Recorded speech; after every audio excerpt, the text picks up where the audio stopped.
Welcome to the last in our series on strategic thinking for 2020. Today we're talking about building the right team. So let me tell you a little bit about CoreTech Revolution. We have been in business for over 15 years, and we evolved from a small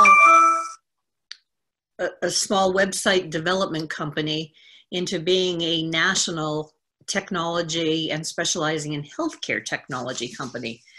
We do a lot of work with information exchanges, digital medicine, workflow optimization, process development, org change, strategic planning, you name it. We've got companies that are in the Fortune 200s, and then we work with also some smaller, almost startup companies. So we have that whole broad spectrum also. My name is Jane Niederberger, and I have been with CoreTech the last few years doing strategic consulting and working more in the strategy space. I have over 30 years of healthcare and healthcare technology experience.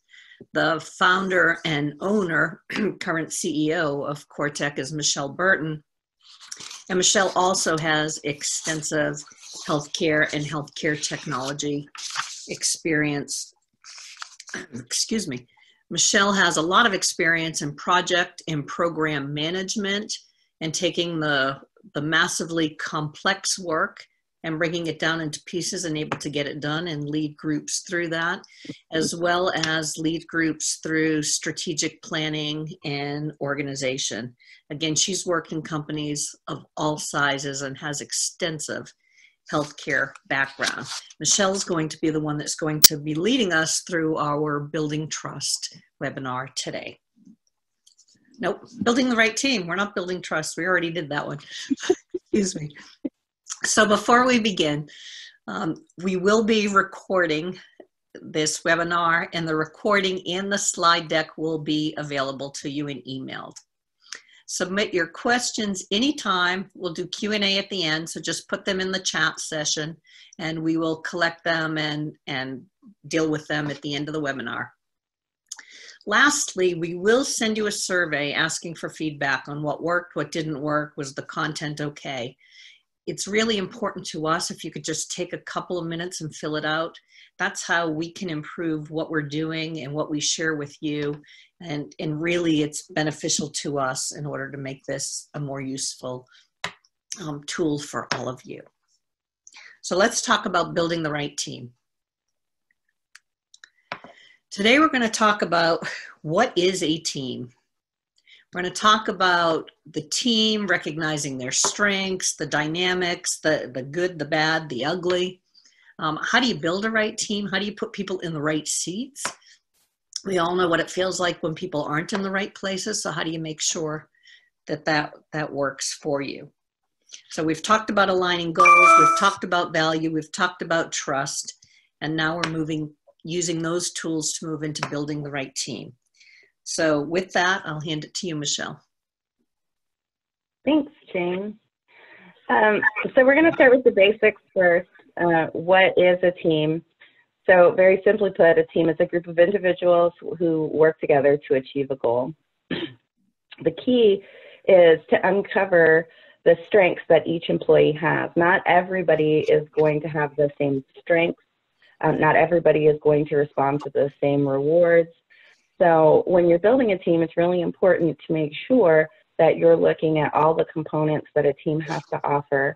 And as you're looking at all of those components, you're pulling together the people that are going to best complement each other in order to achieve the goal that you're setting forward. This is my favorite quote. I use it all the time. You can't judge a fish by its ability to climb a tree. And basically, you know, in a nutshell, what that means is you have to teach a fish how to swim. If you teach a fish how to climb a tree, it's going to fail every time. And that's not what you want when you're looking at your resources and your employees. You want to have the best possible employees doing the best possible jobs, the things they're most suited for. And we all have, you know, unique strengths and weaknesses to bring to the table. So don't try and teach a fish to climb a tree. And if you do, It doesn't necessarily mean that that employee is a failure at what they're doing. It just means you probably have the wrong person for the job you're trying to put forth. And Jane, I think you have a really great example about a personal experience that would apply here. Sure, I have. My background is in healthcare, but it's in human nutrition and community nutrition. So when I was promoted to CIO, Chief Information Officer at Anthem, I'd worked in the technology space. I'd worked with medical records, but I did not have a strong technical background by any stretch of the imagination. And so while that role was primarily business and focusing on the business, I knew that I needed somebody who had a very deep, strong knowledge in technology whom I could trust. And so my first real big hire was my Chief Technology Officer. And I spent a lot of time trying to find somebody who not only had the depth there, but who I could have open and honest conversations with. Do I need to pay attention to this? What do I need to learn? What don't I need to learn? How do I need to manage through that? And so using Michelle's example, I wasn't able to, or I could have learned how to climb a tree. It would have taken way too long, given the role that I had. So I found somebody who already knew how to climb the tree and taught me when I needed to scramble up it and when I didn't need to. And so I think that's really important, is surrounding yourself with the people who can complement you and fill in the gaps that you have that you may not need to acquire over time. You just need expertise periodically.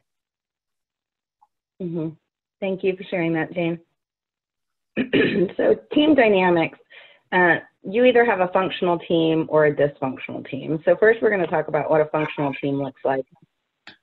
And a functional team has the right people doing the right jobs. It includes strong communication, strong leadership.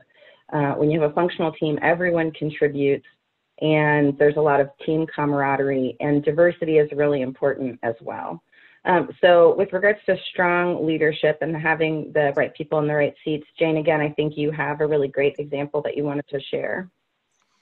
Sure. I am, again, going back to when I was a technology leader in an organization, IT support was not easy to use. And it was one of our dreams, is how to have people call a help desk and actually be helped relatively quickly, efficiently, and in a way that they said that was worth the call. So I had this phenomenal woman on my team, great leader, and I put her in charge of it.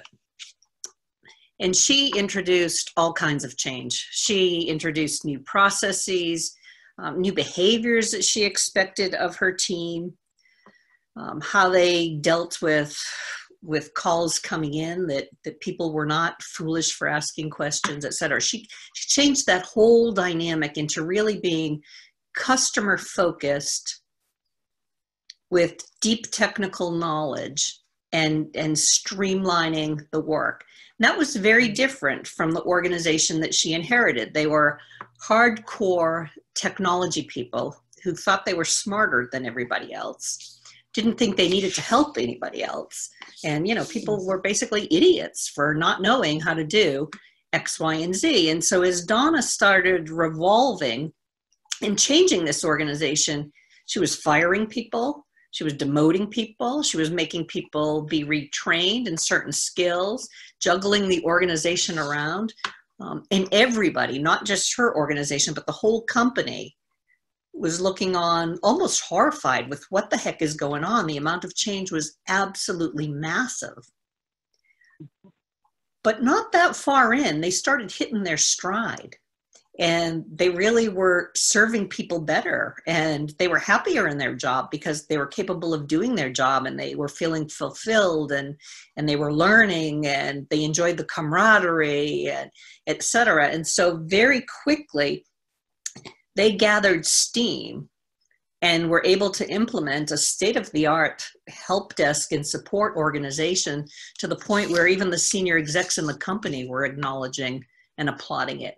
It was painful. It was absolutely painful for everybody, probably Donna, the leader, the most, but it made a huge difference. in the quality of work we did, the recognition we got, and just the way we were able to help the organization. It changed the whole dynamic in the relationship.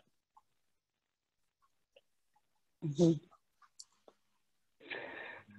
Strong communication.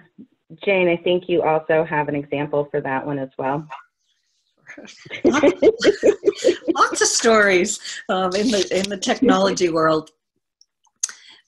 When I was running a technology organization, and we were acquiring a lot of other companies, which resulted in a lot of consolidations because we had duplicative jobs and functions and people. And so some people stayed, some people didn't stay. It's part of what happens with a merger or an acquisition. And during this process, we decided to outsource all of our data centers rather than managing them in-house. We just had too much going on. So we acquired one company, and they had just built a beautiful state-of-the-art data center. The team was very proud of it. They were running it, but under the model of the company doing the acquiring, it was going to be outsourced. And as we were vetting the process and having the discussions and truly figuring out, did it make sense to outsource this? Did maybe we want to keep one in-house? And we were going back and forth doing all the business analyses. I communicated with the team at least weekly, if not daily, because they were very concerned about their jobs and what did it mean and where are they going to have it and where are we going to be were they going to be outsourced? And so every time we did anything, I gave them a high level update of here's where we're at, here's the questions that we're answering, here's what we're looking at. But we came up with this little saying. One gentleman said, well, if the decision's going to be made by April 15th, and we're all still going to be here, Jane, we're counting on you to bring in the donuts and the coffee, and we're going to have a good old party. And so that became the joke with, is Jane bringing the donuts or isn't she? So on the day of the announcement, I walked into the room and I didn't have donuts in my hand. And literally every single person in that room knew right away. And we acknowledged it. It was actually a much better meeting than it sounds like it could have been, because I walked in and I said, you can see I don't have donuts and I don't have coffee. Let's talk about what that means. And through that process, I could tell lots of stories about communication. That was a situation where we communicated very well throughout, because everybody knew what was happening every step of the way. And they had opportunities to be treated as adults and to figure out what they needed to do for themselves and for their families, while I figured out what I needed to do for the company. So again, Michelle, I could talk forever about that, but we don't need that. We don't have forever. Yeah, so a couple that I wanted to talk about then were everyone contributing and diversity. So I'll start with diversity. I worked with a client not terribly long ago that was, they thought they were very big on diversity. They had folks from different cultures on the team, you know, men, women, I mean, across the board. But the one mistake that they made when it came to diversity is that before you could get hired within the organization, they required everyone to take a DISC assessment. And DISC assessments are great. I love them. So this is not a knock on the DISC assessment, because they're amazing.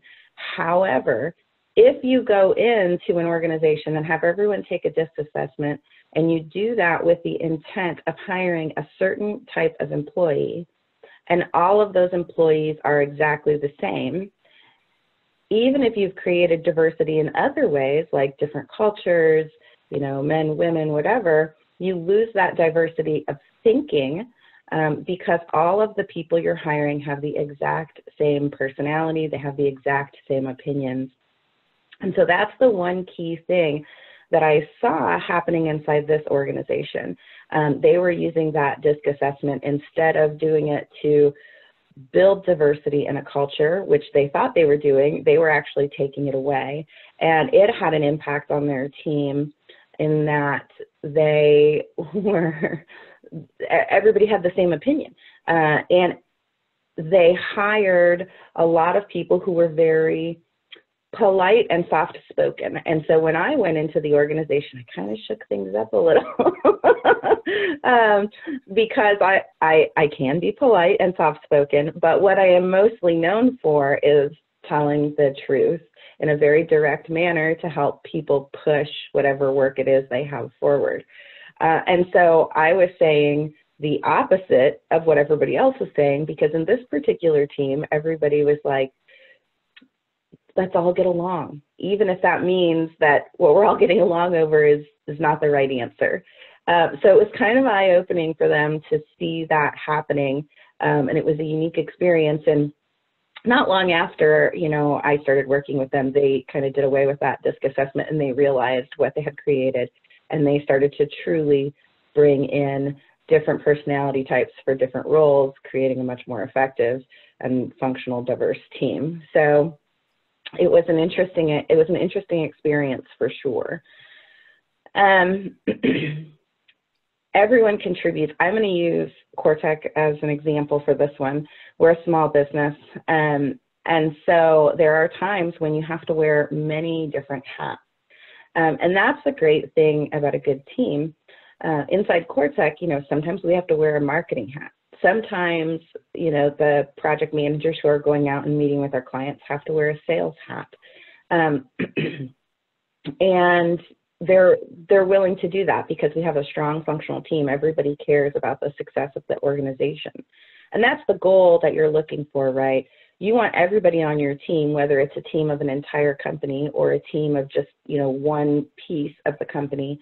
You want all of those people to care about the success and the goals that you're putting forth, so that if they have to put on a different hat, even if it's not something that's their true strength, that they're still going to put that hat on and do their best because they truly care about the success and the outcome of the team. And they want to see the goals that that team has set forward achieved.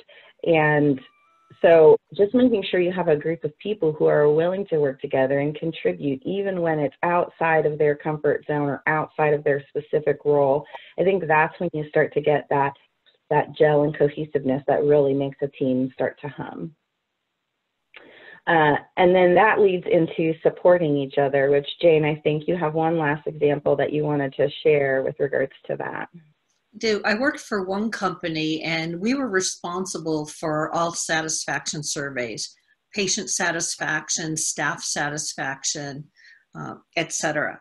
And the heavy duty period of that work of analyzing the results and collating them was usually during the end of November, the month of December, so that we would have results for the very early January board meetings.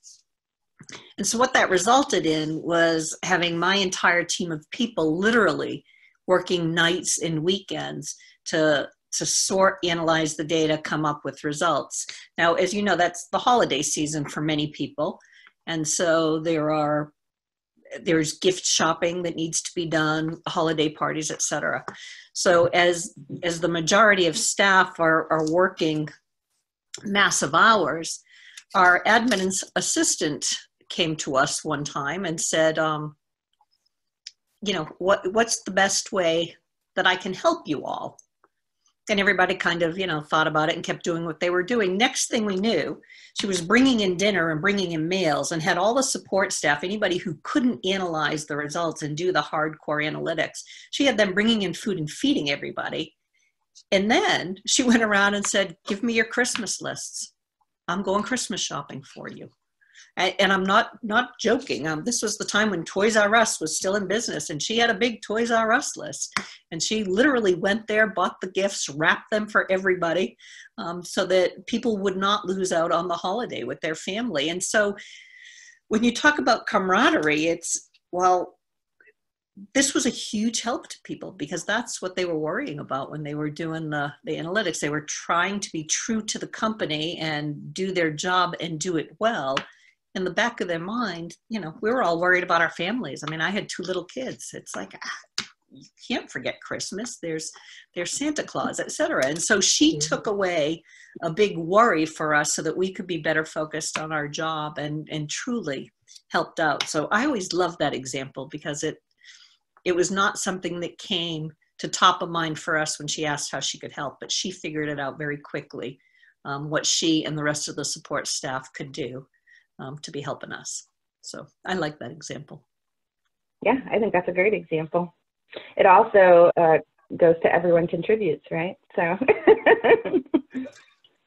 all right, so dysfunctional teams, and we kind of talked a little bit about what's dysfunctional when we were talking about what was functional. So I don't think you can talk about one without talking about the other. But dysfunctional teams have some very key items that really show you that your team is dysfunctional. You know, you have a lack of trust, you have fear of conflict, silos get created, you have blame or lack of responsibility, folks are getting too comfortable, and then ultimately what that can result in is a mass exodus of talent. So you don't want any of those things because a dysfunctional team, as you can see, is very toxic. It's a toxic environment to work in, and many people don't want to work in that kind of environment and will eventually, you will lose good people as a result of having a dysfunctional team. So let's talk a little bit about that. Lack of commitment and lack of trust. So, you know, we already talked a lot about these in our other webinars on shared values, making sure everybody's, you know, coming together, and in our webinar on trust. So we won't get deep into those details, but the key here to avoiding this on a dysfunctional and getting your team dysfunctional is to help that team have that commitment and build that trust, you know, and that is making sure you're communicating with folks, making sure they're understanding what the goals are for the team, making sure they really know what's going on. And then, you know, that ultimately leads to building that trust. In the example Jane gave earlier with the donuts and coffee, the outcome was not a positive one for that group, right? Like they weren't getting their donuts and coffee, which meant that there was going to be a negative impact on that team. But because Jane and the other executive leaders had been communicating, they had built trust as a result, and what could have been a much worse scenario was a much more positive one. And when you have that trust and you have that commitment and people understand where you're going, that starts to really build that sense of belonging and sense of purpose inside the team. So it's really key that when you see a situation where you have lack of commitment and lack of trust, that you do the things that we've talked about, like I said, in some of the other webinars, to rebuild those things and make sure you get that team back on track. Fear of conflict, this is another one. I have actually someone who works for me. She's our office administrator, and she hates conflict. I can't even begin to tell you how much she dislikes conflict, to the point where it's actually something that she has to work on a regular basis, because for her, conflict is anytime you say no.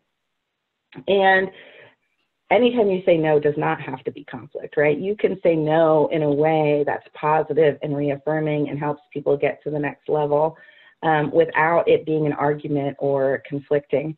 And sometimes if you have too much fear of conflict and you're always just saying yes, that can create, and it does this for our associate, right? That can actually create conflict inside you, because you begin to feel like you're being taken for granted. People don't listen to you. They don't value your opinions. But in reality, it's because you're so afraid of disappointing people. You're creating some of those roadblocks yourself.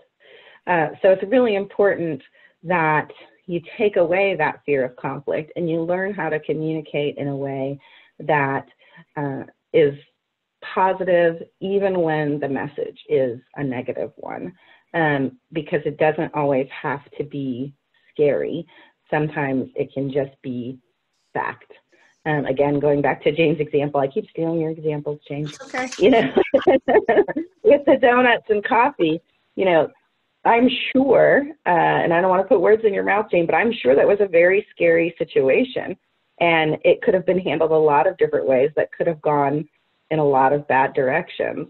But because it was delivered in the most positive and gentle way possible, you still delivered the message. It still had a better outcome, and the people walked away feeling better about the situation than they might have otherwise. Lack of commitment. Jane, I think you mentioned that you have another really great example to share with us for this one. Dude, this one I'm not sure has a happy outcome though. I was hired into an organization. I was an operations exec, and I was hired in to outsource the call centers, so the customer service centers. And in the process of doing that, I, doing due diligence, what makes sense, how do you do it, site visits, and I had my whole senior team on board with me, which took a lot of work. Because again, anytime you're talking about eliminating jobs, that's serious stuff. Because where is the work going to? So we spent a lot of time analyzing and looking at what needed to be done. And my team were all in. They saw the better financial outcome for the whole company and bonuses for all of their staff who were staying behind. They saw better customer service at a lower cost for our customers. So they saw the metrics and they were all in. As I'm sharing it with the senior team, my peers, one of the heads of business who had been saying that he was supportive literally turned around in his seat, so he had his back to me and the entire group, and said, I'm not on board with this. We're not doing this in my organization, my piece of it. Now, he did not necessarily have the authority or the organization that could do that because they didn't report to him, they reported to me. But what that did was just kind of disassemble that entire peer group, my peer group, that we had been working so hard to build the business case. Here's why we're doing it, build the trust, the commitment, giving them strong messages that they could share with their teams and their staff so that people felt like it was a responsible decision and they could support it. But by him doing that and basically saying, I'm not committed to it, I'm not doing it, it felt like it was almost like a house of cards. Like it just started falling apart and unraveling. And he didn't want to do it because it was an unpopular decision. He didn't like conflict, basically, is where it went to. So it turned into quite a big deal where the CEO of the division had to get involved and sit down and relook at goals and recommit the team, and it took a lot of work. But we thought we had the commitment, we thought we had the buy-in, and the lesson there was you need to make sure you really, really do have the buy-in, and you just don't have people sitting around the room nodding their heads, because months of work just came unraveling and all had to be redone. Thanks, Jane. So the next one is blame or lack of responsibility. I mean, I think that everyone knows what that means, and I think we've all worked with somebody who at one point or another is pointing a finger at other people because they don't want to be the one who did something wrong, or because they don't want to be responsible. That's not my job kind of mentality. And I have a really great example from one of my clients. There was a product manager, and anytime something would go wrong with a product release, this person would blame everyone else. And not only would this person blame everyone else, they really dug in to try and figure out who did what wrong. And they would spend so much time focusing on who did what wrong, but they would lose sight of the goal of what was actually trying to be accomplished, which was getting the release to the public, to the end client. And so, I had to have some real conversations with the leadership team about this person who had, been at the organization obviously far longer than I, because I was in there as a consultant, and say, we really need to do something about this, because this person is dismantling this project team because they're spending so much time focused on who did what wrong and finding someone to blame, and they don't want to take any responsibility themselves, that it's having an overall negative impact on the team. And the team's not wanting to do their job. When you create that kind of environment, what happens is people become afraid to make mistakes. And the reality of it is, we all make mistakes, because we're all human. There's nobody who is, above mistakes. And so, the environment that you want to create is, if you're going to fail fast, clean it up, and let's move on. But the environment that this person was creating was, if you fail, I'm going to figure out who failed, and I'm going to blame you for it, and I'm going to do it in front of the entire team.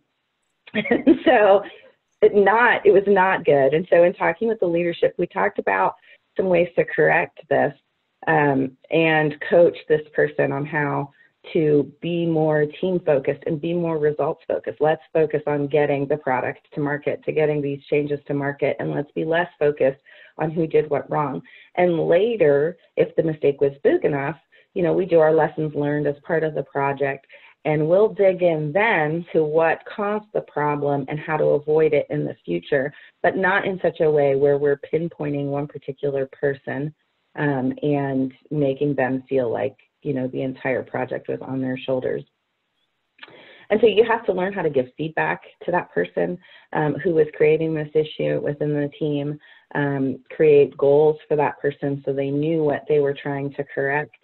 And it really, once we started to do that, and that resource realized the impact they were having on the team, and thankfully they did realize it once, it was brought to their attention by leadership, things started to improve itself inside that team, and people became more trusting. They felt safer. They felt like it was okay to make mistakes, and they weren't going to get chastised for it publicly. So it did have a big impact on the overall team once we started to correct that behavior. Another really common problem on teams is being too comfortable. And Jane, I'm going to toss the ball back your way, because I think you have another example for us. I did. I shared earlier about the service in technology and how the help desk was kind of a joke, and people wouldn't even call it. They would figure out other ways to get around it. So as we were working as a senior technology team, we kept trying to tweak it to make it better. And finally we realized that, and no matter what we were tweaking, people were shooting it down. It wasn't going to work, because we were very comfortable with, this is how a help desk works. So finally we got to the point where we just literally wiped the slate clean and said, if we were dreaming, if we were building it from scratch, if nothing was in its way, how would we build this?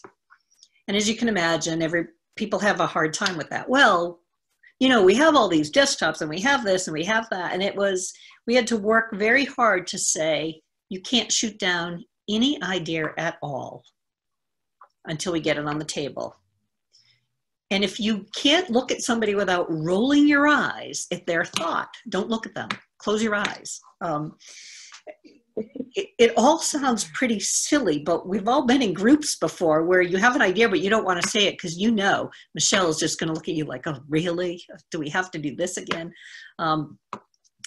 We all have those inner insecurities. So we worked really, really hard to eliminate any way to get the insecurities out and to truly have the group become uncomfortable. We created a world, an environment where it was, if you're giving us too tame of an answer, that doesn't count. We need you to dream, and we need you to dream big. Because what we found out was that whole group thinking of how a IT help desk was supposed to work was hindering us, not helping us.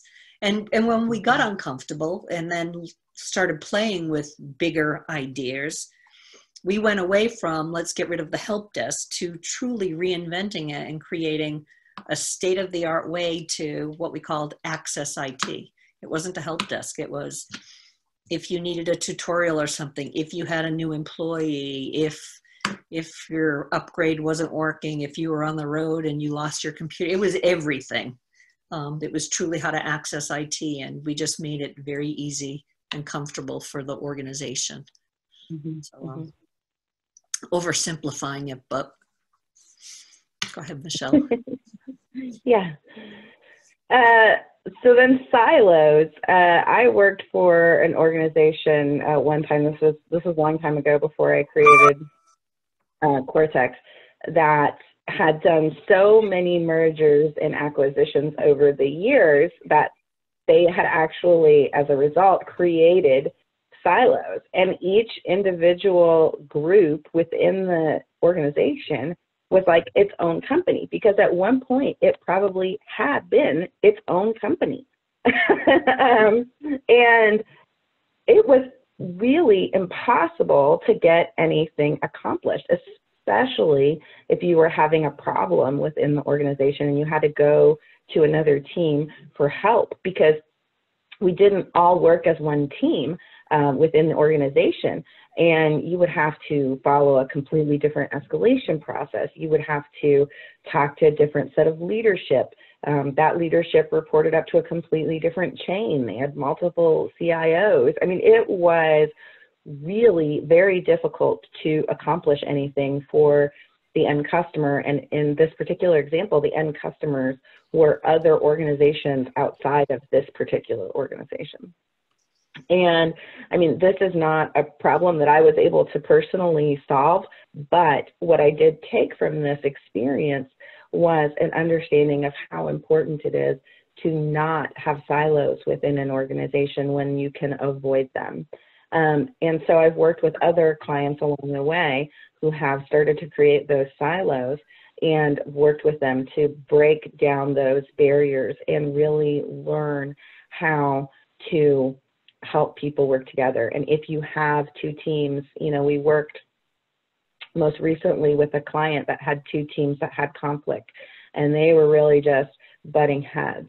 And this team's solution was, well, you know, that team's got IT resources and we're the true IT group. So we're just going to pick their IT resources and we're going to put them under our team, and that's going to solve the conflict. That's going to get rid of the silo. No, that wasn't going to solve their problem, because what they really had was a relationship issue. And the two teams, even if they took their IT resources and enveloped them into the broader organization, they were still going to have a relationship issue between those two teams, and they were still going to be butting heads. And so what we did was work them through some examples to explain how it was not going to be to their benefit and how this truly was a relationship issue related to silos, and help them walk through how to fix that particular issue for their team. And it's different for everyone. There's no like magic set of steps I can say, if you do A, B, and C, it's going to solve all your problems, because your A, B, and C are going to be different than another organization's A, B, and C, depending on what your specific issues are. So we laid out their A, B, and C, and they started to work through those. And 6 months later, you know, we checked in with them, and they were having really positive, successful results. So it's just really important. You know, my first experience early in my career where I saw those silos just helped me understand how negative they can be, which led me to being able to help others later to tear down those silos and realize what the real issues are. So silos can be very detrimental within an organization, and it's really important that you watch out for them and try to find ways to improve team communication across multiple teams to get rid of those silos. So last one, max exodus of talent. This is the one that if you don't fix all these other dysfunctional characteristics, this is where you're going to land, and this is the worst place to be, I think. And Jane, again, I think you have an example of this. I was working with a healthcare client out on the East Coast on a regulatory issue, and I wasn't there a week or so. And I noticed that several of her key leaders at probably like the director manager level were unhappy, but were actually moving to other parts of the company. So they weren't leaving the company, but they were leaving her organization. And I figured, you know, there's regulatory issues going on. Maybe they just want to distance themselves from the issue here. But as I started watching more and more of these highly skilled people, they were nurses, but they had analytical backgrounds, they had technology backgrounds, they had regulatory backgrounds. So they really brought a lot of skill to the table, and losing them was huge. Because you wanted that clinical knowledge and you wanted whatever unique business piece they were bringing. So these were not easy to replace people. And it seemed like, from my perspective as an outsider, like they were just gushing out the door. And as I was talking to her about that, she said, well, you know, it's normal. They've been here for a while. Whatever, people are moving on. I wasn't comfortable with that because they were staying within the company. So it wasn't like they were going to a better company for a better job. A lot of what they were doing was going to be working remotely for somebody they really didn't know. It felt more like they were running away from something. So me being the nosy person that I am, and when you go in as a consultant, you can do more than you could as an employee, because you can really start looking at things and be a little less emotionally attached. I found out that she had one senior director there who on the outside was extremely pleasant and poised and said all the right things. But to her staff, she was absolutely brutal. Michelle talked about the person laying blame in the previous example. Well, this is what she did. You were always at fault. She told you loudly, she told you in front of your peers everything that you had done wrong. Yet when her boss or a senior exec came by, she kind of hid all of that. So nobody saw it and nobody believed it.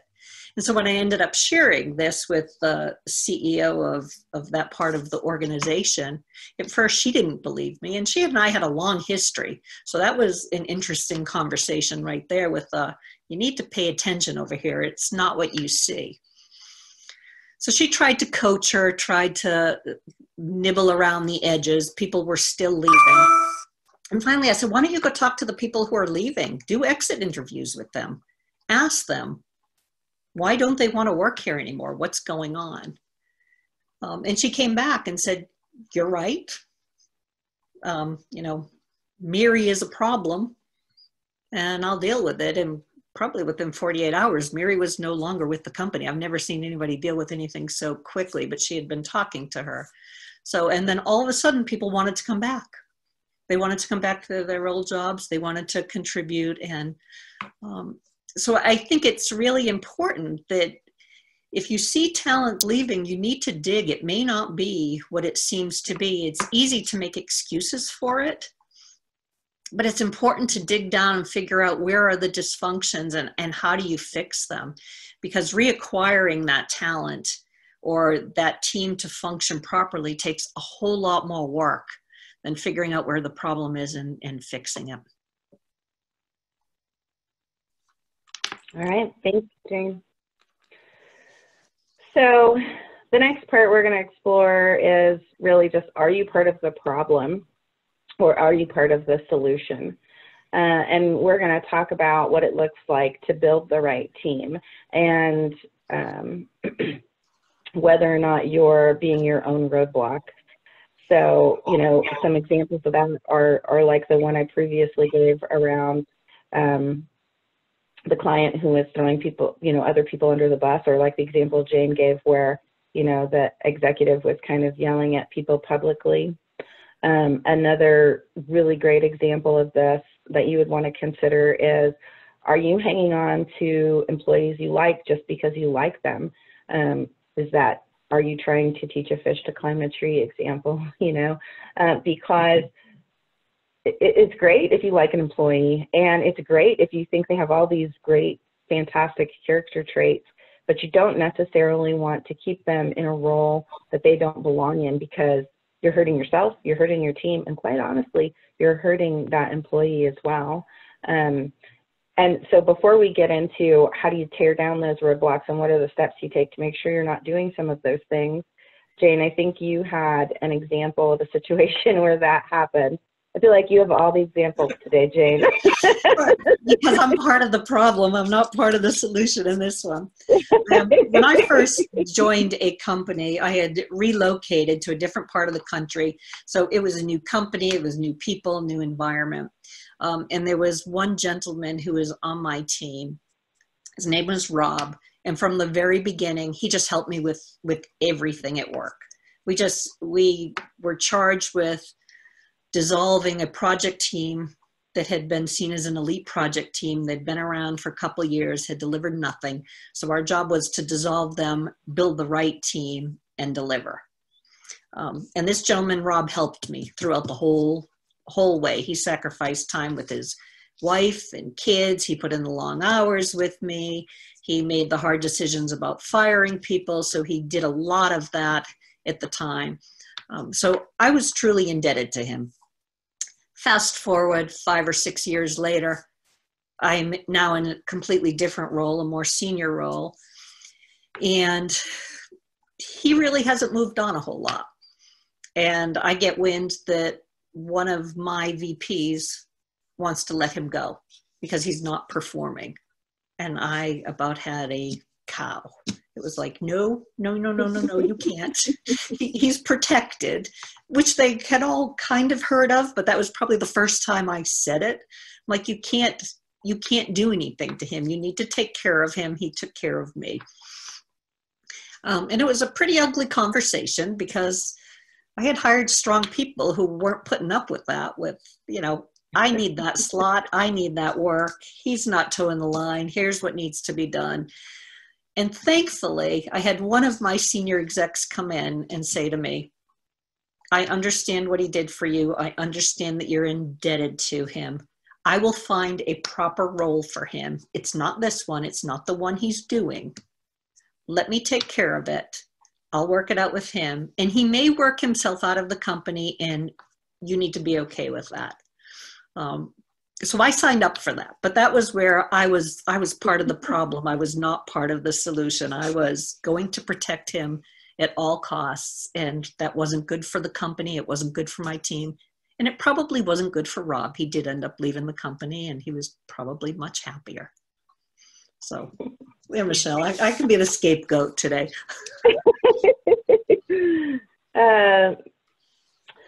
So let's talk about, what it looks like to build the right team.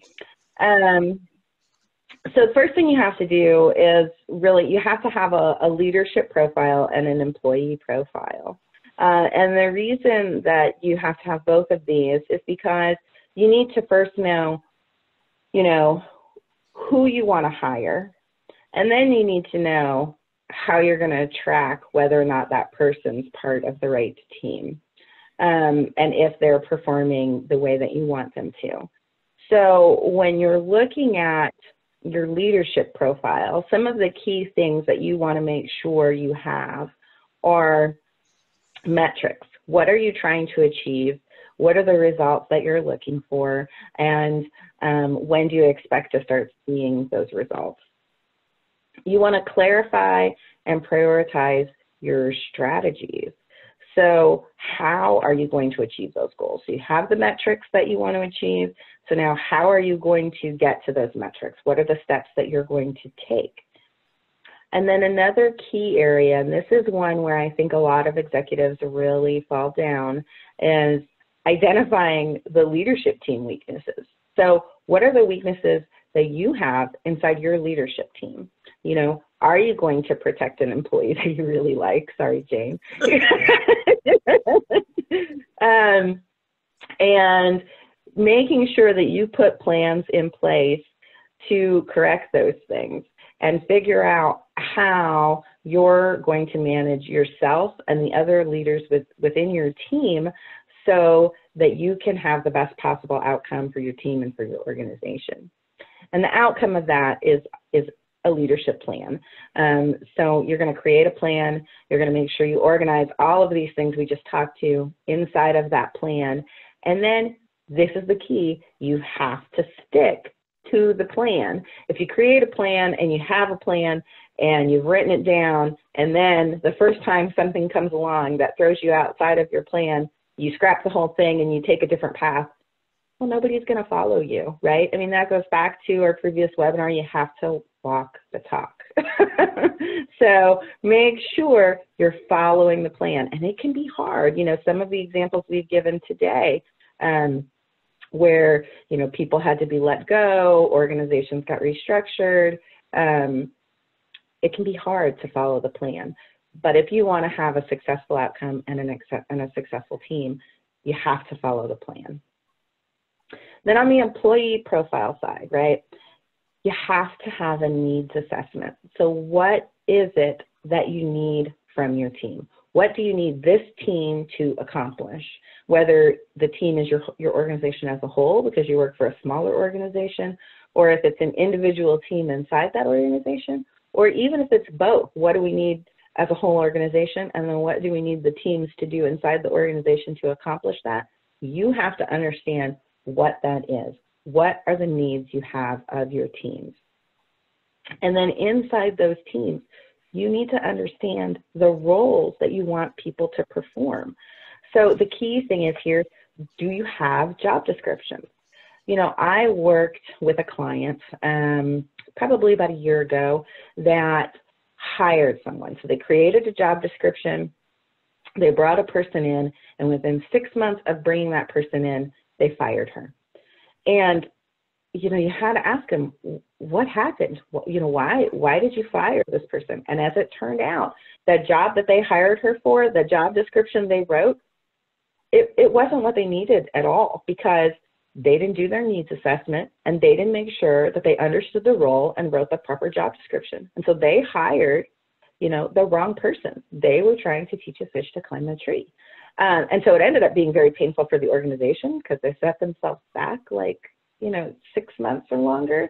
And it was obviously very painful for the research that they brought on board, because she'd left a job she was good at and comfortable in to come to a new organization, only to find herself unemployed.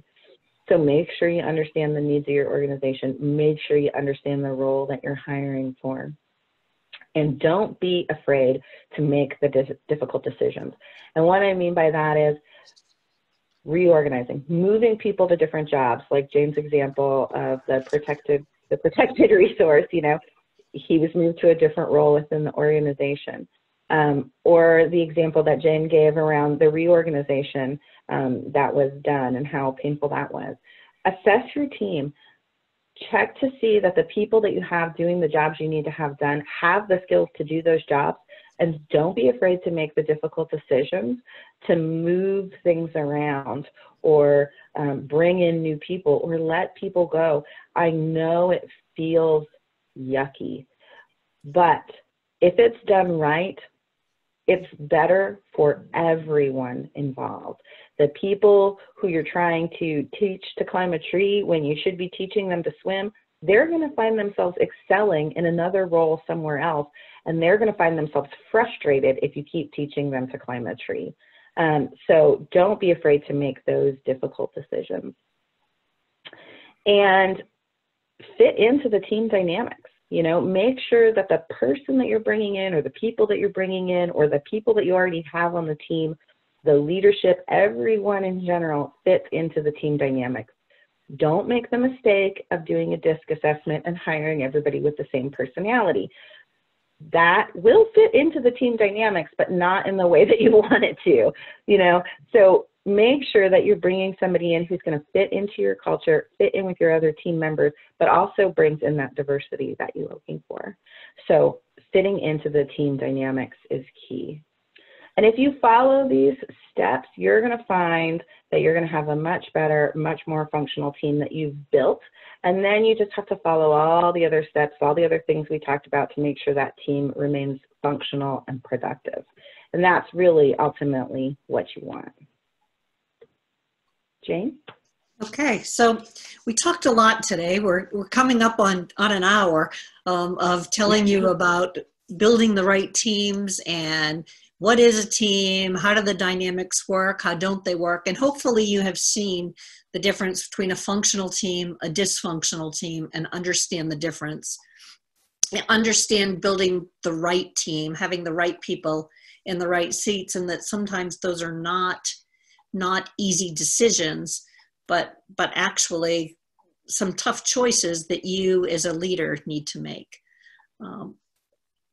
Leadership isn't easy, and so if you ever need help, CoreTech is here. We do have expertise in that area to come in and help you figure out some of these pieces, whether it's coaching a leader through that, coaching your team through it, or just helping look at processes and procedures end to end and what can be best. So as we wrap up, are there any questions on today's session? And Michelle, we do have one. It says, leadership looks to be hard. Are there any tips or tricks you could share? I'm not sure that's a quick answer, but. So the short answer is leadership is hard.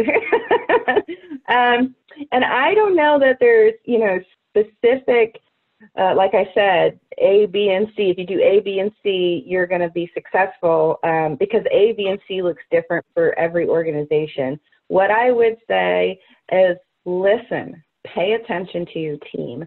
And if you listen and pay attention to your team and act and truly mean that you care about them, people will tell you what's going on. If they feel safe, they will tell you what's going on.